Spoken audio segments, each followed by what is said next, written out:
J'allais commencer la vidéo avec mon casque. On est déjà en février. J'aurais peut-être dû faire cette vidéo en début d'année. Bon, on va dire que c'est encore le début d'année. Donc voilà, 22 habitudes minimalistes pour 2022.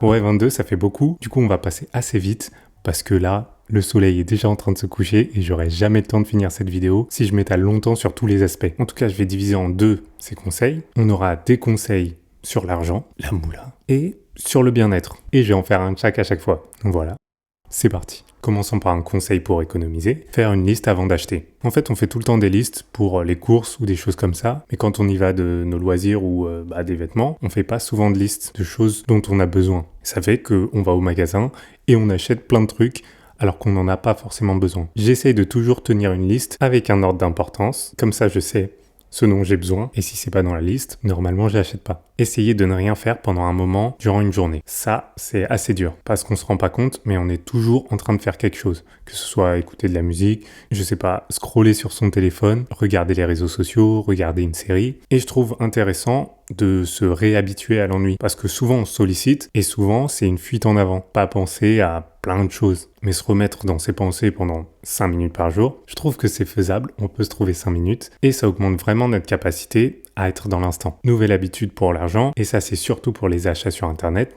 Amazon, tout ça, mettre l'article dans le panier et attendre quelques jours. Ça c'est toujours pour mettre un peu de temps entre la décision et l'achat, parce que souvent quand c'est des achats un peu impulsifs, on peut les éviter tout simplement en mettant un délai, parce que le lendemain on se dira mais pourquoi j'ai fait ça ?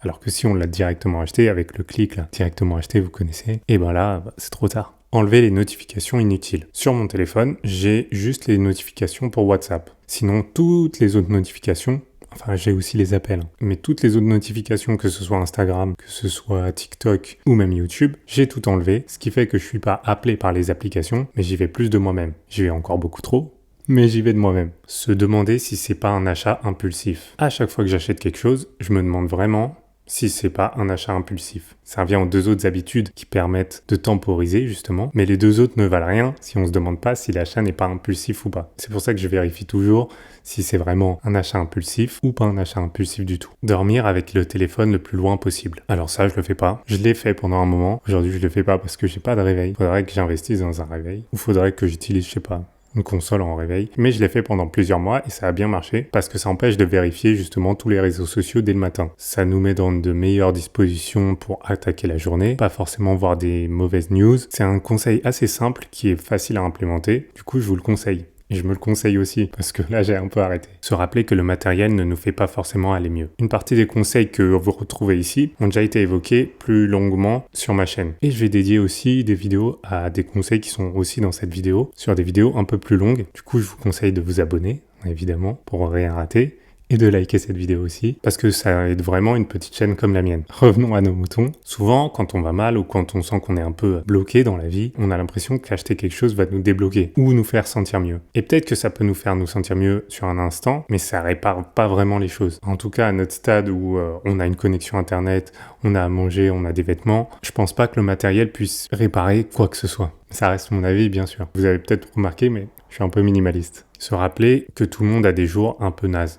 Ça, c'est surtout pour les réseaux sociaux et la comparaison. Parce que quand on regarde les réseaux sociaux, souvent on se dit « Waouh, ma vie, elle est un peu nulle. Hein. » Et c'est normal parce qu'on compare notre journée à toutes les meilleures journées de tout le monde sur Internet. Et forcément, il y aura toujours quelqu'un qui a une super journée, alors que nous, notre journée, elle est un peu naze. Il fait pas beau. Bon, là, en l'occurrence, il fait beau même si le soleil se couche. Mais je trouve que c'est important de se rappeler quand nous, on a des jours pourris, de se rappeler que tout le monde a des jours un peu pourris. Ne pas hésiter à mettre beaucoup dans un achat pour éviter la répétition. Alors ça, j'ai un peu évoqué dans ma vidéo sur le MacBook Pro que j'ai acheté. Beaucoup de gens pensent que les minimalistes ne dépensent rien du tout. Ça dépend des minimalistes évidemment, parce qu'il y a autant de minimalisme que de minimalistes. Mais dans mon cas, je vais plutôt privilégier des articles assez chers qui vont bien faire leur travail qu'essayer d'acheter le prix le plus bas. Parce que souvent, quand on essaye de rogner sur le prix, on rogne aussi sur la qualité. Et rogner sur la qualité fait qu'on doit remplacer plus souvent ses objets. Pragmatiquement, j'ai juste envie de remplacer le moins possible mes objets. Du coup, j'achète des trucs pas super chers, mais pas le moins cher possible. Se demander ce qu'est assez. Je pense que ça, c'est une question qu'on se pose pas souvent. Et clairement, ça, c'est un point que je vais faire en vidéo et je vais essayer de creuser beaucoup plus parce que comme j'ai dit dans cette vidéo, je vais juste donner une liste d'habitudes comme ça, mais je pense que celui-là mérite qu'on creuse beaucoup. On se pose pas souvent la question qu'est-ce qui est assez? Dans notre vie, on a l'impression que tout est ascensionnel, qu'on va toujours gagner en quelque chose.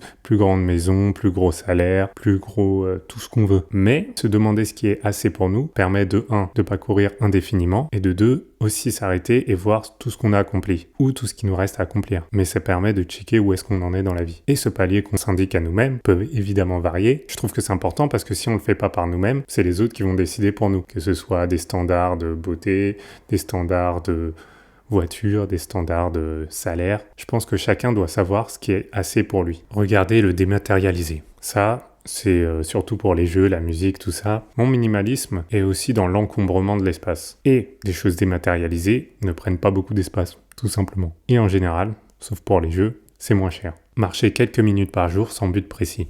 Il fait super nuit. Désolé, la luminosité s'en va peu à peu, mais tant pis. Marcher sans but précis, c'est vraiment quelque chose aussi qu'on fait jamais. Quand on sort, on a toujours ce truc de je vais aller d'un point A ou un point B. Ce qui fait que les interactions avec le monde extérieur sont juste des routes pour aller quelque part. Et je trouve que c'est dommage de juste avoir des interactions avec le monde extérieur par le fait d'être concentré sur faire sa route du point A au point B. Du coup, je préconise de marcher un peu sans avoir de but. C'est facile pour moi parce que évidemment j'ai un chien et je me promène avec lui. Mais même sans chien, je trouve que c'est intéressant comme exercice. Regardez si on peut louer avant d'acheter. On a toujours ce truc de on veut posséder alors qu'on va pas forcément l'utiliser tout le temps. Si on sait que c'est assez ponctuel, autant regarder si on peut louer la chose. Et c'est pas forcément quelque chose qui vient tout de suite alors que c'est souvent beaucoup moins cher. Surtout si on l'utilise 1 à 2 fois. Allez sur les réseaux sociaux avec un but précis ou avec un temps défini. Quand je vais sur les réseaux sociaux, j'y vais souvent pour de l'inspiration, pour mes illustrations. D'ailleurs, n'hésitez pas à me suivre sur Instagram, j'y fais des dessins. Du coup, j'y vais avec un espèce de but précis pour pas me perdre dans un scroll infini. Si on n'y va pas pour de l'inspiration, je pense que c'est la plupart des gens qui n'y vont pas forcément pour de l'inspiration. Essayez d'avoir du temps défini pour ça. Par exemple, le soir, 30 minutes de réseaux sociaux. Parce que j'ai l'impression que si on se met pas cette limite, j'ai l'impression qu'on y passe trop de temps. Alors que c'est pas forcément quelque chose qui va nous apporter du bien-être sur 3-4 heures. 30 minutes peut-être, mais 3-4 heures, c'est souvent du temps perdu. Allez dans des centres commerciaux avec un but précis. Pareil que pour les réseaux, essayez d'aller dans les centres commerciaux ou les sites marchands avec une idée en tête pour pas se faire happer par des promotions, par plein de choses, parce que justement les galeries commerçantes sont faites pour ça, pour nous attirer, pour nous faire consommer ce dont on n'a pas forcément besoin. C'est le jeu. Si un objet n'a pas été utilisé depuis plus d'1 an, voir si on peut s'en séparer. C'est une règle assez simple et une habitude assez simple à prendre en compte. Checker un peu tout ce qu'on a dans la maison et voir si on les utilise. Parce que souvent, on a plein de choses qu'on n'utilise pas et qui restent là. Mais si on ne les a pas utilisées depuis plus d'1 an, je pense que c'est qu'on n'en a pas besoin. Du coup, on peut s'en séparer, les donner, les jeter, mieux vaut les donner ou les vendre. Se créer des standards et se les rappeler. C'est un peu la suite de se demander ce qui est assez. Là, c'est vraiment assez pécunier. Essayer de voir ce qu'on dépense. Ne pas s'attacher aux objets, mais être satisfait de leur fonction. Souvent, on a un attachement émotionnel aux objets, et je trouve que ça dessert un peu le propos de l'objet. Comme le dernier titre des livres de The Minimalist le dit, aimons les gens et utilisons les choses, parce que l'inverse ne marche pas. Je trouve que trop chérir un objet fait qu'on ne l'utilisera pas dans ses conditions maximales. Par exemple, mon appareil photo, je sais que si je l'aime trop, je vais trop le chouchouter et avoir un peu peur de faire des plans un peu sur le sol, le poser par terre pour faire des plans plus créatifs. Et je trouve qu'en ça dessert la fonction de l'objet. J'avais fait une vidéo sur ça, le fait que j'ai cassé mon iPad Pro. Ça dessert vraiment l'objet de trop le chouchouter. En tout cas, c'est mon avis. Ne pas faire les courses quand on a faim. Ça, c'est un piège où je suis tombé assez quand j'étais étudiant. C'est que je faisais les courses en sortant des cours et que j'avais faim de dingue. Et du coup, j'achetais n'importe quoi. C'est une habitude assez marrante à prendre, mais il suffit d'y penser. Faire des actions pour les autres sans attendre de retour. Je pense que c'est important de faire des bonnes actions ou des actions tout court pour les autres pour nous rappeler un peu de sortir de juste nous-mêmes. Parce qu'on est constamment en train de réfléchir à nos problèmes, comment on va, on a faim, tout ça. Est-ce qu'on va réussir dans certaines choses? Mais je pense que le plus important, c'est d'être bien aussi avec les gens autour de soi. Et ça permet de voir des choses plus grandes que notre petite personne. Parce que si le but du minimalisme, c'est un peu le bien-être et économiser de l'argent, si vous voulez, je pense que justement le but d'économiser de l'argent et de se sentir bien, c'est pour pouvoir le rendre au monde. Ouais, j'ai l'impression que ça fait un peu bisounours, mais c'est mes convictions personnelles. Ne pas rentrer ses cartes sur les sites. Ça, c'est pour ajouter de la friction. J'essaye, quand c'est possible, de ne pas sauvegarder mes cartes, que ce soit sur le Nintendo Store, le PSN, Amazon, parce que forcément, c'est beaucoup plus facile d'acheter en un clic que de rentrer sa carte à chaque fois. Et ça permet de faire des petites économies. Avoir des hobbies. Avoir des hobbies, c'est quelque chose que j'ai assez négligé parce que j'ai toujours voulu performer dans les choses que je faisais. Malgré le fait que je fasse des dessins, que je fasse des vidéos et je fasse un travail que j'aime beaucoup, c'est des travails qui prennent assez de temps. YouTube, j'y pense constamment. Les réseaux, j'y pense constamment. Et avoir des hobbies permet d'avoir des soupapes pour décompresser. Quand je joue aux jeux vidéo, je pense pas du tout aux stats YouTube ou quand je fais de la boxe, parce que j'ai commencé la boxe cette année avec Tanguy et Ben, on se bagarre. Et bah quand tu te bagarres, t'es pas en train de penser à est-ce que j'ai fait ce plan, est-ce que j'ai une idée, non, t'es juste en train de faire la chose. Et je trouve que c'est important pour déconnecter de tout notre quotidien. Voilà les 22 habitudes que j'ai essayé d'implémenter dans ma vie. Il y en a que j'ai un peu arrêté de faire, mais que je vais essayer de reprendre. Si vous avez d'autres conseils, n'hésitez pas à les dire dans les commentaires. Ou si vous en faites déjà, dites-le aussi. Voilà, je fais des vidéos toutes les semaines. N'hésitez pas à liker si vous avez aimé. N'hésitez pas à vous abonner si vous avez adoré. Et voilà, passez une bonne journée. À la semaine prochaine. Peace.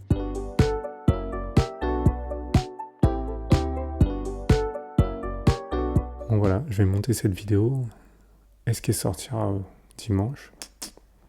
Rien n'est moins sûr. On verra.